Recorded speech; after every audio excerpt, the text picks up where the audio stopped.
I'm moving $100,000 of cash from my Standard Chartered BonusSaver account to my DBS Multiplier account starting from June 2026 onwards. And in this video, I'm going to share the reasons why I made this move and what are the technicals behind the DBS Multiplier account, which is my latest cash strategy, and whether this move makes sense for you as well. And if you're new here, my name is Chris, an ex-chartered accountant, now a personal finance YouTuber, and I run the Telegram group of close to 23,000 members, so you can join us for like-minded finance discussions there. Now let's talk about the Standard Chartered BonusSaver account first. Why did I decide to move the funds out of this account? Because from 1st of May onwards, you would have heard of the news of this Nerf, where Standard Chartered BonusSaver account, the invest category will drop the interest rate from 2.5% to 1.5% per annum. And to me, this is the final straw that broke the camel's back, because like 2.5 to 1.5, you think it's a small change, but the overall effective interest is going to be dropped drastically. And the truth is, I have been using Standard Chartered BonusSaver account for quite a while now. In fact, I've been encouraging and recommending this account for years since they increased their interest rates. But I think the journey is coming to an end very soon. In fact, from June 2026. And let's take a deeper look on the Standard Chartered BonusSaver account. On paper, it looks really good, right? Like 5.85% per annum at the highest effective tier. And that applies on the first $100,000 on cash savings. But that is only if you qualify for all the criteria like salary credit, card spend, insurance, and investment, all fully fulfilled, then you can get the 5.85%. But let's talk in detail about the investment category Nerf. Because from 2.5% to 1.5%, I think there is something even worse than that. If we look closely at the terms and conditions, you would realize that the holding period and the size of the investment has changed as well. So the minimum order size has been increased to 30,000 Singapore dollars from the previous $20,000, and there's a minimum holding period of 6 months now, which means that even if you place a buy trade or you subscribe to an order size of 30,000, you will need to hold these investments for a period of 6 months without selling them. And you have to hold them whether they are on a gain or a loss position. So effectively, you are locking yourself into this investment position that you cannot sell out, even if you think that the fundamentals have changed, which is very dangerous, I would say. Just to enjoy a little bit more interest, you're giving up a position to choose. And to me, holding more investment risk just for a little bit more interest income just doesn't make sense. And let's say if I can even fulfill the investment requirement, I fulfill the salary credit plus a card spend, the total effective interest is only 3.35%, which is not even that high to begin with. Don't forget that the BonusSaver card also do not earn you any rewards, whether in cashback or points or miles. It earns you nothing. It is only there for you to fulfill the card spend criteria. So to me, if you're still using Standard Chartered BonusSaver account from June onwards, you're doing more work, but you are having less interest income. When compared to 2025 BonusSaver account, that was where I really pushed for it. But let's move on to part 2, the main focus, why I really think that DBS Multiplier account would be a very good selection for high interest savings account. Now, if you go to the landing page of DBS Multiplier, the highest tier interest rate is still at 4.1%.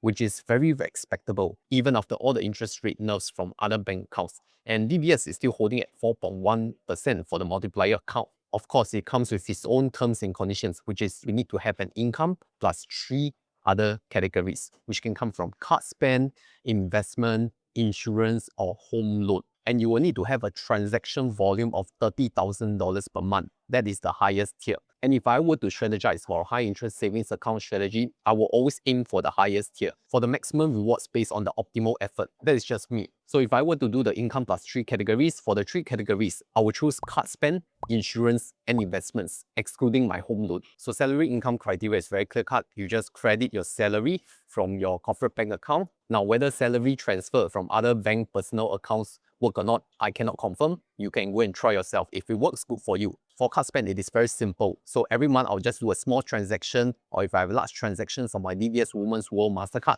just to pay for online spending or online travel or online shopping, that will clear the card spend criteria easily. And you will also get 4 miles per dollar on the DBS Women's World Card. So yes, if you want to sign up for it, I have the link in the description below. So for investments, it's something different. If you were on the POSB cashback bonus campaign, you will need to subscribe to a new RSP, regular savings plan. That is if you want to satisfy the monthly DBS multiplier criteria. Take note that if you have existing RSP set up, you cannot use it to qualify for the new multiplier after switching. So you will need a new RSP plan on another investment product. But if you were to ask me which fund to invest for your RSP, first of all, I cannot advise because I'm not a licensed financial advisor, and insurance and investment advice are highly regulated. So I would say do your own research. You can look at the list of selection that DBS have given you. For insurance, like DBS is working with Manulife financial advisors. So you just pick the cheapest plan that qualify for the insurance.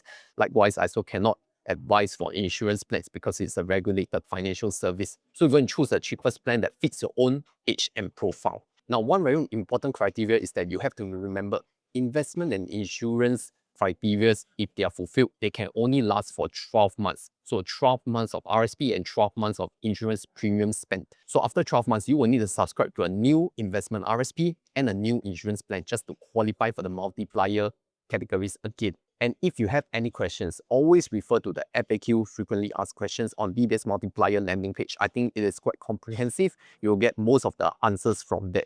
But the other criteria of DBS Multiplier is that you need to hit the transaction value, and the highest tier is at $30,000. So for different people, they can hit different transaction values. I would say some people who spend a lot on their credit cards will have no problem hitting. Some people do invest a lot monthly, and some of them have very high insurance premiums, or some of them have very good salary packages. So every month they will just hit 30K monthly. No, that is a total. So it is not individual. And you will soon realize that 4.1% per annum on the first $100,000 on DBS Multiplier, it is much better than Standard Chartered BonusSaver account at 3.35%, right? It is around 0.8% per annum better, plus for the card spend, you still earn rewards for it, unlike the BonusSaver card. And the truth is, this video is not sponsored by DBS. I do not even have a referral for DBS Multiplier account at all. I just want to share that this account is looking pretty good right now based on the current terms and conditions, but in future, the terms and conditions may change. So when the situation changes, your strategy, your cash strategy must change as well.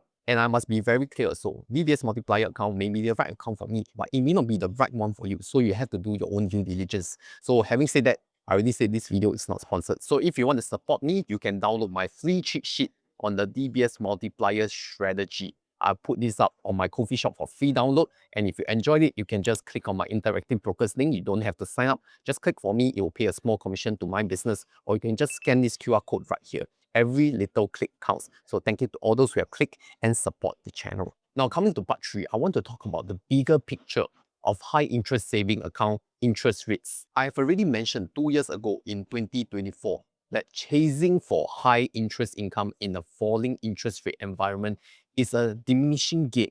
You're just going against the tide. If you look at all the bank interest accounts like UOB, OCBC, Standard Chartered Bank have all been lowering their interest rates on their flagship high interest savings account over the years. And DBS haven't cut any of their interest rates ever since they raised it in year 2022, I believe. But it's just a sooner or later thing.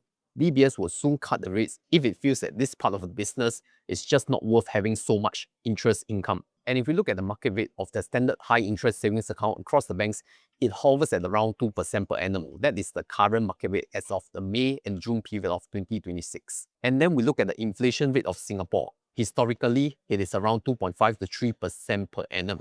So your high interest savings account rate is not going to save you from inflation. You will still lose out to inflation by around 0.5% to 1%, which also means even if you have a very good solid cash strategy, you're still going to lose to inflation. Your purchasing power is going to fall year by year.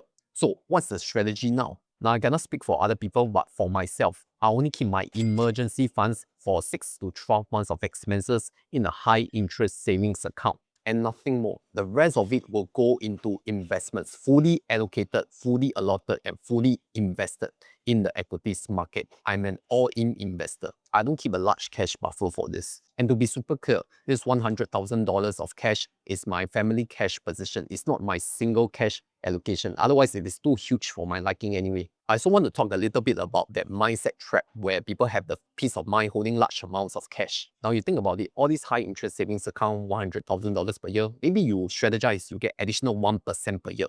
How much more is that? That's around 1,000 Singapore dollars extra income per year. Is it really worth your time and effort? And then you think about it, they don't invest their cash buffer, they hold it mostly in cash, and they may also have the CPF OA savings above 20K, unutilized, just earning 2.5%.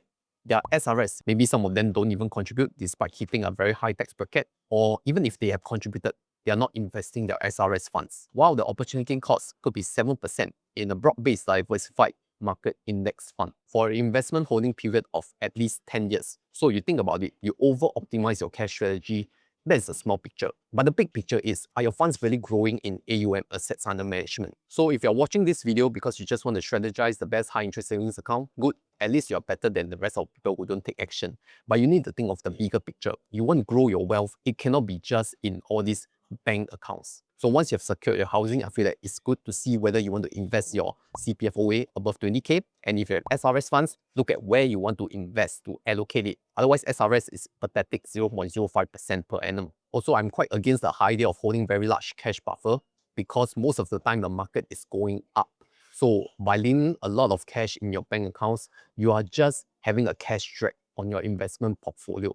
So think about whether you want to invest a higher sum. Of course, investment comes with its own set of risks. So depending on your risk appetite, see what you can afford. So if you forgot everything I said in this video, I just want you to track 3 things this week. Number 1, check your current high interest savings account strategy. Is it still up to your liking? Are you still strategizing for the best high interest savings account? If not, you should look to switch to DBS Multiplier. Number 2, download my free PDF cheat sheet and study the DBS Multiplier account for yourself and decide whether it is worth your time to switch. And most importantly, click on the IBKR link to support the channel. And number 3, which is the most important, check your uninvested cash. Are you holding too much cash buffer?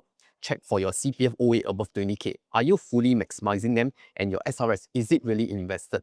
All these I've shared the investment strategies on my channel for free. So subscribe if you want to see more of this content. And if you're unsure what kind of broad-based world diversified index fund that you can invest in, I've already prepared a video to talk about the individual pros and cons of each ETF in this video right here. So go check it out.